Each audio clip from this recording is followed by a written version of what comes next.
क्या आपको पता है कि आप डाटा एनालिसिस की मदद से पर आवर 3 से 4 हजार रुपए कमा सकते हैं। एक छोटा सा स्किल जिसको आपको सीखने के लिए ज्यादा टाइम रिक्वायर्ड भी नहीं है और आप अपने प्रोफेशनल के साथ साथ इसको एज ए पार्ट टाइम लेंगे तो आप दिन के 3 से 4 हजार रुपए इजीली कमा सकते हैं। आज मैं आपको बताने वाला हूं कि कैसे आप डाटा एनालिसिस करके बहुत ज्यादा अर्निंग कर सकते हैं और डाटा एनालिसिस की जरूरत हर एक कंपनी को पड़ती है और इसका काम भी वर्ल्ड वाइज होता है। तो चले आज की ट्रिक क्या है, आज मैं आपको क्या सिखाने वाला हूं। अगर आपको काम नहीं भी आता तो कोई मसला नहीं, मैं आपको बिल्कुल इजी स्टेप के थ्रू सिखाने की कोशिश करूंगा। आप इन स्टेप को फॉलो करेंगे, प्रैक्टिस करेंगे तो आप भी इसके अंदर एक्सपर्ट हो जाएंगे और आप भी अर्निंग करना स्टार्ट कर देंगे। क्योंकि मेरी कोशिश होती है कि मैं आपको रियल अर्निंग के मेथड बताऊं जिससे वाकई अर्निंग होती है, चाहे वो आप फिजिकल करें या चाहे वो ऑनलाइन करें। अगर आपको मेरी वीडियो अच्छी लगती है तो मेरी वीडियो को लाइक करें, मेरे चैनल को सब्सक्राइब करें और अपने दोस्तों के साथ भी जरूर शेयर करें। तो चलिए देखते हैं आज की ट्रिक क्या है और आप कैसे अर्निंग करेंगे। इस सब कुछ जानने के लिए हम चलते हैं अपनी कंप्यूटर स्क्रीन के ऊपर। तो दोस्तों सबसे पहले मैं आपको बताता हूं कि डाटा एनालिसिस होता क्या है। आप देख सकते हैं कि आपके सामने एक्सेल की एक फाइल ओपन है जिसके अंदर बहुत ज्यादा डाटा लिखा हुआ है। लाइक यहाँ पे रो आईडी है, ऑर्डर आईडी है, ऑर्डर डेट है, शिप डेट है, शिप मूड है, कस्टमर आईडी है, कस्टमर नेम है। बहुत सी ऑप्शन यहाँ पे दी गई हैं। यहाँ पे डाटा लिखा गया है। उसके बाद यहाँ प्रोडक्ट देख सकते हैं, सेल देख सकते हैं, क्वांटिटी देख सकते हैं, प्रॉफिट देख सकते हैं। यानी कि एक्सेल के अंदर बहुत ज्यादा डाटा लिखा गया है। अगर मैं दिखा सकूं आपको तो ये लगभग 10,000 के करीब रोज का डाटा है। अब इस डाटा के अंदर से आपने अपनी मर्जी का स्पेसिफिक डाटा निकाल के क्लाइंट को देना होता है जिसको डाटा एनालिसिस कहते हैं। अब क्लाइंट के लिए इतने बड़े डाटा में से अपनी मर्जी का डाटा निकालना थोड़ा मुश्किल होता है, इसलिए वो हम जैसे फ्रीलांसर को ये टास्क देते हैं जिसकी मदद से हम अर्निंग करते हैं। अब इससे अर्निंग कितनी होती है, अगर मैं आपको फाइवर पे ले चलूं, दुनिया की सबसे बेहतरीन फ्रीलांसिंग प्लेटफॉर्म है फाइवर। इस पे अगर मैं यहाँ पे सर्च करता हूँ एक्सेल डाटा एनालिसिस तो मैं आपको दिखा सकता हूँ कि यहाँ पे लोग कितना कितना चार्ज कर रहे हैं। ये देखिए यहाँ पे इसकी 5 रेटिंग है और ये बहुत थोड़ा चार्ज कर रही है, 1482 रुपए चार्ज कर रही है। यहाँ पे देखिएगा तकरीबन लगभग 3,000 रुपए चार्ज कर रहे हैं। अभी मैं आपको डाटा एनालिसिस करके दिखाऊंगा। सिर्फ 2 से 3 मिनट का काम होता है। अगर आपको डाटा एनालिसिस करना आता है तो आपके लिए मुश्किल नहीं, आप 2 से 3 मिनट का 4 से 5,000 रुपए इजीली कमा सकते हैं। डाटा एनालिसिस में बहुत ज्यादा काम है, बहुत ज्यादा अर्निंग है। पूरी दुनिया की कंपनीज जो होती है वो डाटा एनालिसिस करवाती हैं। तो चलिए वापस चलते हैं अपनी फाइल के ऊपर और मैं आपको डाटा एनालिसिस करके दिखाता हूँ कि कस्टमर ने हमसे पूछा क्या है। उसके बाद इस पे दोबारा हम आते हैं। तो कस्टमर का हमारे से सवाल है कि मेरा जो डाटा इसमें से customer segment wise year end quarterly से रिपोर्ट, यानी कि जो उसने हमें डाटा दिया है उसमें उसको ईयरली और क्वार्टरली सेगमेंट का डाटा शेयर डाटा चाहिए। तो उसके लिए उसने हमें यहाँ पे एक जॉब दी है तो इसको हम निकालते हैं। तो इसके लिए हम क्या करेंगे, जो डाटा आपके पास मौजूद है उसको आप कंट्रोल ए से सिलेक्ट ऑल करेंगे।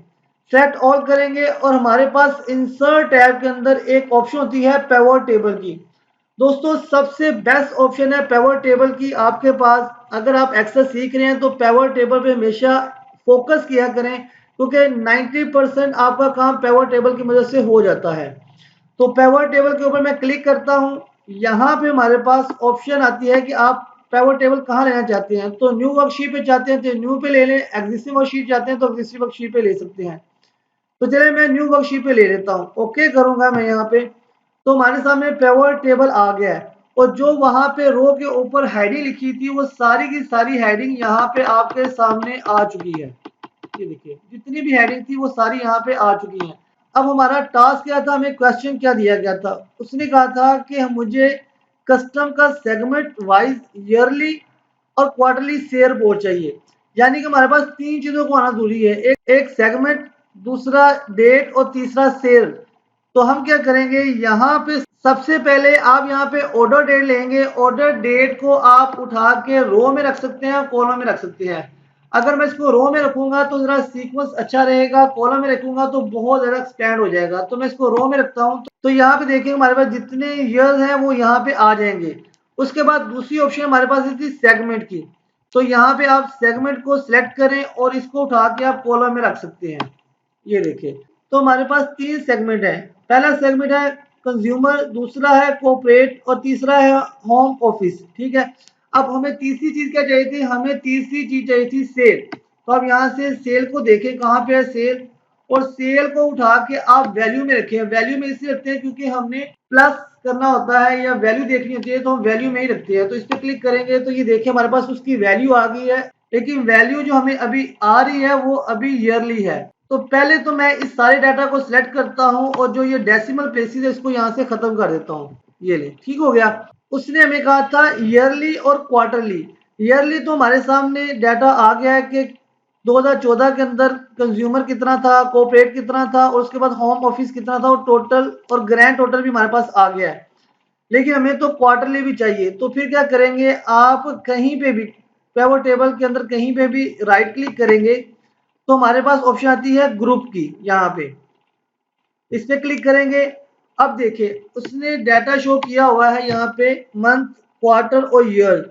अब मुझे ईयर और क्वार्टर चाहिए था, मंथ का हमें जरूरत नहीं है, तो मैं मंथ को यहाँ से हटा देता हूँ और जैसे ही ओके करूंगा तो ये देखेगा हमारे सामने 2014 का क्वार्टर 1, क्वार्टर 2, क्वार्टर 3, क्वार्टर 4। अब आपको पता है कि ईयर्स के अंदर 3-3 माह का क्वार्टर होता है, यानी कि 3 माह का एक क्वार्टर, फिर अगले 3 माह का 2 क्वार्टर हो गए, और फिर अगले 3 माह के तीसरा क्वार्टर, और फिर 3 माह का चौथा क्वार्टर।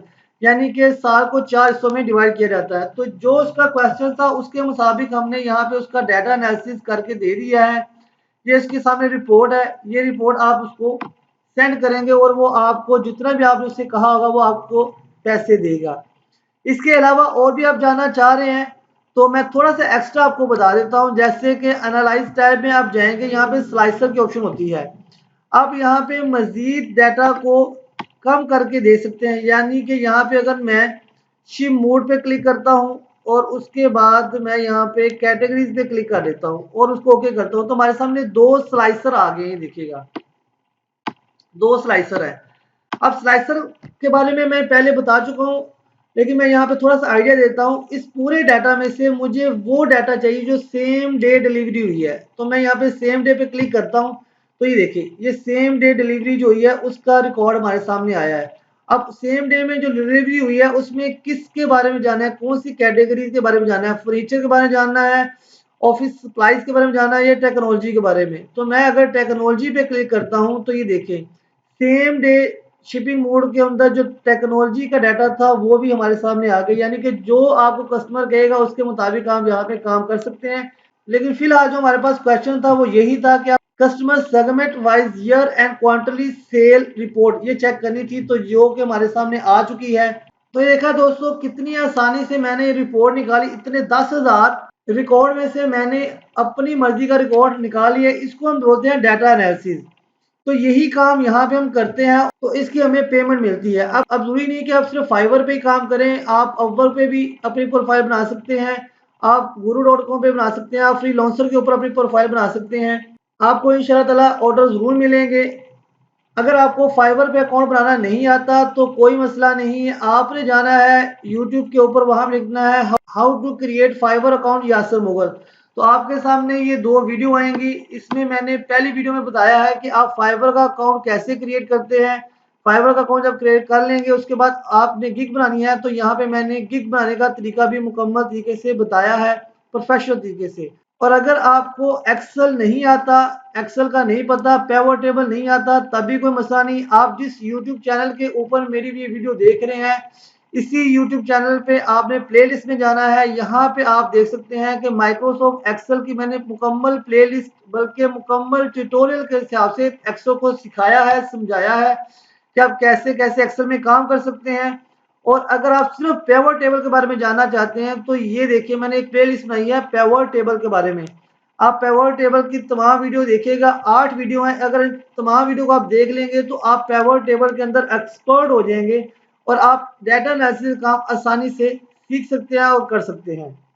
मैं उम्मीद करता हूं कि आज की वीडियो आपको अच्छी लगी होगी। अगर आप प्रैक्टिस करेंगे, स्किल लेके अपने साथ चलेंगे, तो दुनिया में कहीं भी बैठ के भी कभी भी जितने मर्जी आप पैसे कमा सकते हैं, चाहे वो फिजिकल कमाएं या ऑनलाइन कमाएं। तो अगर आपको मेरी वीडियो अच्छी लगी है तो मेरी वीडियो को लाइक करें, मेरे चैनल को जरूर सब्सक्राइब करें और अपने दोस्तों के साथ भी जरूर शेयर करें। मिलते हैं नेक्स्ट वीडियो में, तब तक मुझे इजाजत दीजिए। अल्लाह हाफिज।